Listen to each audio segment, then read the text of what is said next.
अस्सलाम वालेकुम फ्रेंड्स, उम्मीद करते हैं आप सब खैर से होंगे, हैप्पी शैप्पी होंगे, एंजॉय कर रहे होंगे। आज हम बैठे हैं आपके सामने दो पाकिस्तान के होस्ट, आपके दोस्त, आपके भाई। तो आज हम जिस वीडियो पे रिएक्ट करेंगे, वीडियो काफ़ी इंटरेस्टिंग और शानदार होगी। और वीडियो है जी वर्ल्ड की सुपर पावर और वर्ल्ड की होने वाली सुपर पावर के दरमियान इंडियन रेलवे वर्सेस सॉरी क्या कहते हैं, अमेरिकन रेलवे। तो इस पे आज वीडियो है, तो वीडियो काफ़ी इंटरेस्टिंग होगी। अगर आपको अच्छी लगे तो प्लीज़ प्लीज़ ब्रो इसको शेयर कीजिएगा। वर्ल्ड ਦੀ ਹੋਣ ਵਾਲੀ ਸੁਪਰ ਪਾਵਰ ਦੇ ਵਿੱਚ ਦੋ ਨੇ, ਇੱਕ ਚਾਈਨਾ ਇੱਕ ਇੰਡੀਆ। ਇਹਨਾਂ ਨੂੰ ਦੇਖਣਾ ਕਿੰਨਾ ਬਣਨਾ। तो आज हम इस वीडियो पे रिएक्ट करेंगे, आपके साथ मिलके देखेंगे। अगर अच्छी लगे तो एंजॉय करें, आप प्लीज़ देखें। हेलो दोस्तों, स्वागत है आपका चैनल की एक नई वीडियो में। तो आज की इस वीडियो में हम कंपैरिजन करेंगे भारत और अमेरिका के रेलवे सिस्टम को। भारत के रेलवे सिस्टम को इससे पहले भी मैंने कुछ कंट्रीज के साथ कंपेयर किया है और आज देखते हैं कि ग्लोबल सुपर पावर्स में से एक यानी यूनाइटेड स्टेट्स के रेलवे सिस्टम के मुकाबले आखिर भारतीय रेलवे सिस्टम कितना मजबूत है। आज की इस वीडियो में हम कोशिश करेंगे हर पैमाने पर भारतीय रेलवे सिस्टम को अमेरिकन रेलवे सिस्टम के साथ परखने की। तो बने रहिए वीडियो के साथ। हेलो दोस्तों, मेरा नाम है दीपक, आप देख रहे हैं फॉर यू। तो आइए शुरू करते हैं।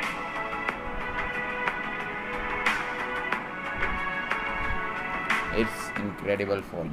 चलिए, अगर बात करें दोनों ही कंट्रीज के रेलवे सिस्टम की हिस्ट्री की, तो 1830 में सबसे पहला rail road track United states में बनाया गया था, जो कि उस समय सिर्फ करीबन 30 मील ही लंबा था। वहीं 1853 में सबसे पहले भारत के अंदर रेलवे सिस्टम की शुरुआत की गई थी। उस समय भारत ब्रिटिश राज के अंडर में था, जिन्होंने मुंबई से थाने के बीच ही 1853 में सबसे पहले रेलगाड़ी चलाई थी। यानी कि उस समय करीबन 20 से 25 साल के बीच का ही फर्क था इन दोनों ही कंट्रीज के रेलवे सिस्टम के स्टार्टिंग में। लेकिन आज के मौजूदा हालातों में आखिर कितना फर्क है इन दोनों ही कंट्रीज के रेलवे सिस्टम में, आइए जानते हैं। चलिए, अगर बात करें दोनों ही कंट्रीज के रेलवे सिस्टम लेंथ से, तो भारत में टोटल ट्रैक का लेंथ करीबन 1,26,366 किलोमीटर तक है, जिसमें कि डिटेल्ड ट्रैक का डिवीजन आप इस वक्त अपनी स्क्रीन पर देख सकते हैं। वहीं अगर बात की जाए अमेरिका की, तो उनका टोटल सिस्टम लेंथ इस वक्त करीबन 2,57,722 किलोमीटर लंबा है। यानी कि भारत के मुकाबले इस वक्त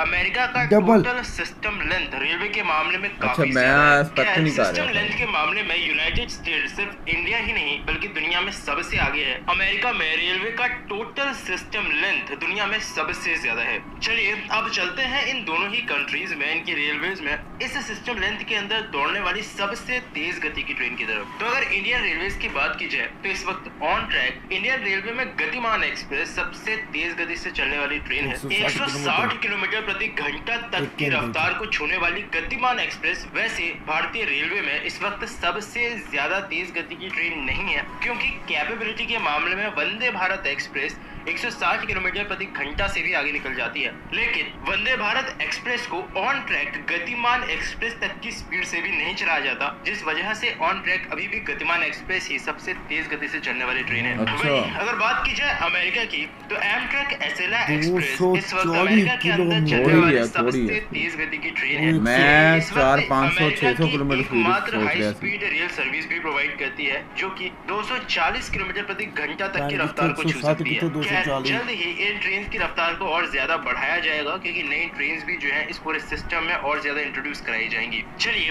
ये तो बात हुई इन दोनों ही कंट्रीज में चलने वाली ऑन ट्रैक सबसे तेज गति की ट्रेन से। लेकिन स्पीड के साथ साथ एक और तरह की ट्रेन बनाई जाती हैं, जिन्हें कहा जाता है हाई स्पीड ट्रेन। यानी कि ऐसी ट्रेन जो कि बनाई ही इस मकसद से जाती हैं कि वो काफी तेज गति से चलेंगी। अगर हाई स्पीड ट्रेन के मामले में अमेरिका और इंडिया की रेलवेज को कंपेयर किया जाए, अमेरिका एक डेवलप्ड नेशन होने के बावजूद भी आज भी अमेरिका के अंदर हाई स्पीड ट्रेन उतनी ज्यादा नहीं है जितनी ज्यादा जापान या फिर आपको चाइना में देखने को मिलेंगी।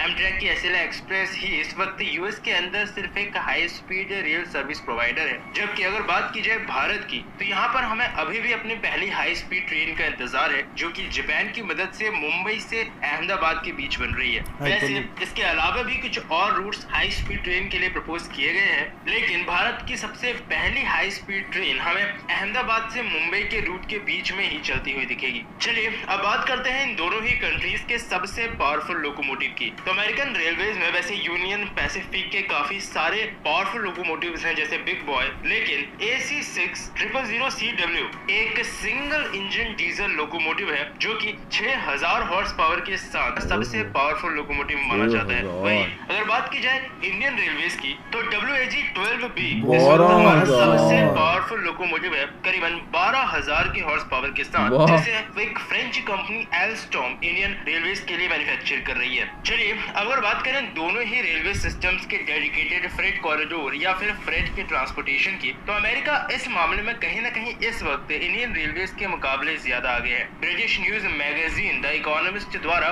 उन्हें इस इंडस्ट्री में दुनिया में सबसे बेस्ट रिकॉग्नाइज किया गया था। 1981 से 2000 के बीच उनका इस इंडस्ट्री में करीबन 172% तक प्रोडक्टिविटी बढ़ा था। जबकि अगर बात की जाए इंडिया की, तो हमने अब जाकर के फ्रेट के मामले में स्टेप्स लेने शुरू किए हैं। कुछ फ्रेट कॉरिडोर जैसे ईस्टर्न डेडिकेटेड फ्रेट कॉरिडोर या वेस्टर्न डेडिकेटेड फ्रेट कॉरिडोर जैसे कॉरिडोर्स पर इस वक्त इंडिया के अंदर काम चल रहा है। इसके अलावा भी 6 और फ्रेट कॉरिडोर्स इस वक्त इंडियन रेलवेज में प्रपोज किए गए हैं। यानी आज भले ही इस मामले में इंडियन रेलवेज अमेरिकन रेलवेज के मुकाबले पीछे है, लेकिन जो काम इस वक्त फ्रेट कॉरिडोर्स में इंडियन रेलवेज में हो रहा है वो आने वाले समय में भविष्य में एक अच्छी अपॉर्चुनिटी इंडियन रेलवेज के लिए जरूर लेकर आएगा। चलिए अब बात करते हैं इन दोनों ही कंट्रीज में ट्रेन की अफोर्डेबिलिटी और उन पैसेंजर्स की जो कि इन दोनों ही कंट्रीज में रेलवे को इस्तेमाल में लेते हैं। तो अगर बात की जाए दोनों ही कंट्रीज की रेलवे की अफोर्डेबिलिटी की, तो यहाँ पर इंडियन रेलवेज कहीं ना कहीं अमेरिकन रेलवेज के मुकाबले ज्यादा अफोर्डेबल है और ज्यादा सस्ती भी।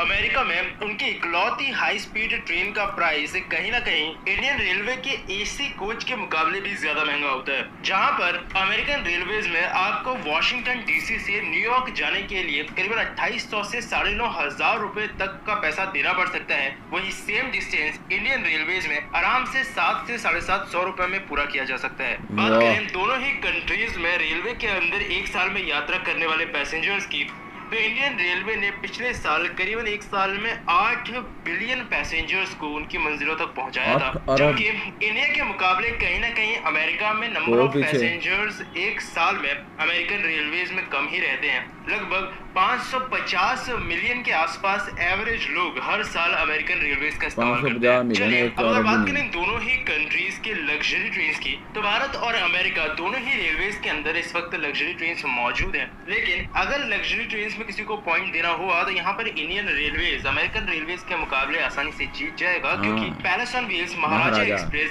डेक्कन ओडिसी और गोल्डन चारियट जैसी लग्जरी ट्रेन इंडिया की ही नहीं बल्कि वर्ल्ड में टॉप लग्जरी ट्रेन मानी जाती है। जबकि अमेरिका की जनरली कोई भी luxury train Indian luxury train का मुकाबला नहीं कर सकती, जिस वजह से दुनिया की भारत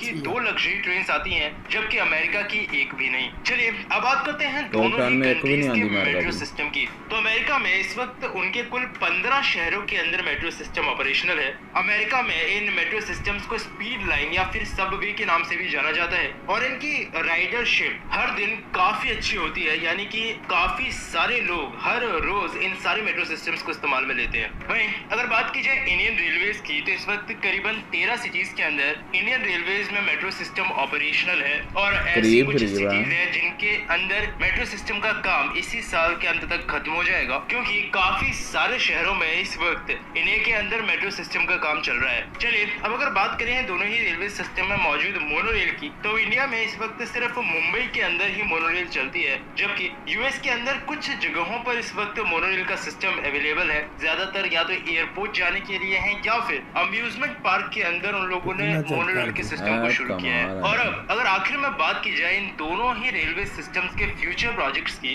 तो इंडियन रेलवेज के इस वक्त कुछ अच्छे खासे फ्यूचर प्रोजेक्ट्स हैं, जिसमें इंडियन रेलवे सबसे पहले हाई स्पीड रेलवे की तरफ मूव कर रही है। इंडियन रेलवेज आने वाले समय में अपने पूरे रेलवे सिस्टम को भी पूरी तरह से इलेक्ट्रिफाइड करना चाहती है। साथ ही डेडिकेटेड फ्रेट कॉरिडोर्स पर भी इस वक्त इंडिया के अंदर काम चल रहा है। इंफ्रास्ट्रक्चर को बेहतर बनाने के लिए स्टेशंस की रीडेवलपमेंट का काम भी इस वक्त किया जा रहा है और शायद आने वाले समय में हमें फ्यूचर टेक्नोलॉजी हाइपर लूप भी इंडियन रेलवेज के तहत देखने को मिल सकती है। वहीं अगर बात करें अमेरिकन रेलवेज की, तो वो इस वक्त अच्छा खासा पैसा इन्वेस्ट कर रहे हैं अपने रेलवे को बेहतर बनाने के लिए। कैलिफोर्निया हाई स्पीड रेलवे इस वक्त उनका सबसे बड़ा प्रोजेक्ट कहा जा सकता है, जो कि एक under construction high speed railway system है कैलिफोर्निया के अंदर। ये पूरा सिस्टम वो करीबन 2500 किलोमीटर लंबा बनाना चाहते हैं, जिस पूरे प्रोजेक्ट को फेजेस में एग्जीक्यूट किया जाएगा। साल 2015 से इस प्रोजेक्ट की ग्राउंड ब्रेकिंग सेरेमनी के बाद इस प्रोजेक्ट पर काम शुरू हुआ था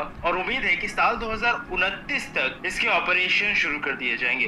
तो इंडियन रेलवे सिस्टम और अमेरिकन रेलवे सिस्टम दोनों ही इस वक्त अपने लोगों और उनकी नीड्स के हिसाब से ठीक है। दोनों ही रेलवेज इस वक्त प्रोग्रेस कर रही है, लेकिन हाँ, जैसे चाइना या जापान से आज इंडियन रेलवेज बिल्कुल बराबर की टक्कर नहीं ले सकता, उस हिसाब से टक्कर लेने के लिहाज से कहीं ना कहीं आज भी अमेरिकन रेलवेज चाइना या जापानीज रेलवेज के मुकाबले थोड़ा सा पीछे है। तो आपको इस वीडियो को देखने के बाद इंडियन या अमेरिकन रेलवेज के बारे में क्या लगता है, ये मुझे नीचे कमेंट सेक्शन में जरूर बताइएगा। तो बस अभी के लिए इस वीडियो में इतना ही। उम्मीद करता हूँ आपको वीडियो पसंद आई होगी। लो जी, ये बहुत नॉलेजेबल और इन्फॉर्मेटिव वीडियो थी, जिसमें बहुत ज़्यादा हमें मालूमात मिली।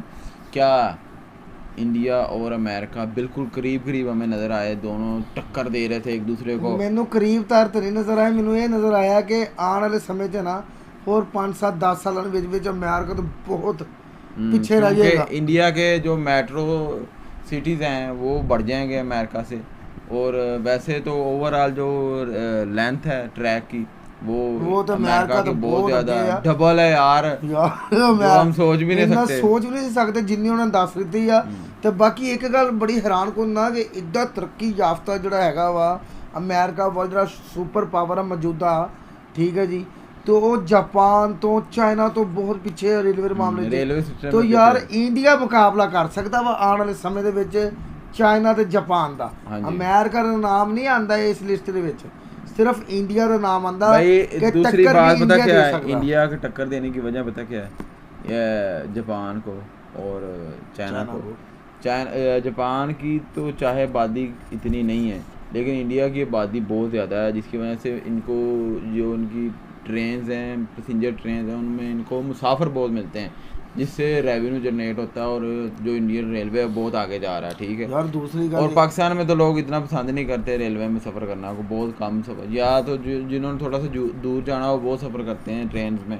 बाकी जो 100 150 200 किलोमीटर तक तो लोग कम बैठते हैं गाड़ी वगैरह या बाकी अगर ट्रेन में आपको फैसिलिटीज़ अच्छी मिलें तो फिर इधर भी बैठेंगे लोग। अगर आपको इंडिया में ट्रेन में फैसिलिटीज़ अच्छी मिल रही हैं तो इसलिए लोग बैठ रहे हैं। पाकिस्तान में इतनी अच्छी फैसिलिटीज़ नहीं मिलती, अच्छी फैसिलिटीज़ मिलती हैं तो वो किराया नहीं हम पे अफोर्ड कर सकते, उनका किराया काफ़ी हाई है। तो जिसकी वजह से अगर हमने इधर से इकॉनमी में उकाड़ा से लाहौर जाना हो 120 या 30 किलोमीटर का सफ़र है, तो हमें इकॉनमी क्लास का 300 रुपया किराया देना पड़ता है। तो मे भी बड़ी मुश्किल से 30 किलोमीटर का 500-700 रुपये किराया, बड़ी मुश्किल से 500-700 नहीं ज़्यादा किराया भाई, इतने किराया लाहौर तक। और जो दूसरी क्या कहते हैं, बड़ी मुश्किल से इकॉनमी में आपको सीट मिल जाए तो बड़ी बात है, बहुत मुश्किल बात। तो दूसरी बात ये है कि यार देख लें अमेरिका और जापान फास्ट रेलवे में सबसे आगे, अमेरिका नहीं जापान और चाइना फास्ट रेलवे में सबसे आगे हैं यार। जापान सबसे आगे जे भाई, उसके बाद चाइना का नंबर। जापान मैं चाइना और जापान ही कह रहा हूँ, अमेरिका और मैं आपको इन दोनों में से बता रहा हूँ, जापान इन दोनों में चाइना से आगे तो सबसे फर्स्ट नंबर पे है जापान। और मैंने एक बात सुनी है कि जो जापानी लोग हैं ना, जो जापानीज हैं, वो ट्रेन में बहुत सफ़र करते हैं। उनके तो मैंने वो टोक्यो का रेलवे स्टेशन देखा था जो इतना बड़ा है, वो बज़ाहिर तो एयरपोर्ट ही लग रहा है लेकिन बड़ा बहुत है यार टोक्यो का एयरपोर्ट, मानना पड़ेगा। और वैसे हमने जो मुंबई का एयरपोर्ट देखा वो भी बहुत बड़ा शानदार और हिस्टोरिकल वो है रेलवे स्टेशन, और उसमें जो पैसेंजर हैं कमाल बहुत ज़्यादा। अगर बात की जाए ना वो लग्जरी ट्रेन की, महाराजा तो जापान चाइना भी अमेरिका भी महाराजा तो भी पहले नंबर पे, सब पीछे। कोई मुकाबला नहीं कर सकता हिंदुस्तान की महाराजा ट्रेन का। हाँ जी यार, महाराजा ट्रेन हमने तो देखी तो हम शौक हो गए थे यार कि एक तो पैलेस महल नुमा यार, वो उनके कैबिन है जो रॉयल पैलेस, कि मैं कह रहा हूँ कि बंदे की होश भी नहीं रहती यार कि इस तरह की भी ट्रेन हो सकती है। हमने लग्जरी ट्रेन बड़ी देखी है नहीं मगर देखी। यार जो महाराजा ट्रेन वीडियोस में ही देखी है, लेकिन हाँ, महाराजा का तो फिर कोई मुकाबला मगर नहीं। जो महाराजा ट्रेन हमने देखी है ना, तो ये अमेरिका 100 साल भी सोचता रहे तो इस तरह की ट्रेन नहीं बना सकेगा। ये तो मैं दावे के साथ कहता हूँ यार। अमेरिका के वो देखे कि अमेरिका की लग्जरी कोई भी ट्रेन पहले 10 नंबरों में आती ही नहीं है। लग्जरी ट्रेन में नहीं आते। हाँ तो मैं ये कह रहा हूँ पहले 10 लग्जरी ट्रेन है, पहले 10 नंबरों में तो आती ही नहीं हाँ है। जी। तो फिर अमेरिका को तो बहुत समय लगेगा लग्जरी ट्रेन बनाने जी, में। बिल्कुल। और जब महाराजा का मुकाबला करना हो तो फिर तो 100 साल तक गया ना, वो सोचता रहेगा कि क्या बनेगा। इसलिए इंडिया ने कहा ना, make in India, made in India, India is the best. क्या तो बात। मिलते हैं अगली आपको वीडियो वीडियो कैसी लगी इसके बारे में जरूर बताइएगा। मिलते हैं और क्या में से किसी ने महाराजा ट्रेन का सफर किया तो वो भी हमें प्लीज बताइएगा। Bye bye. अल्लाह हाफिज।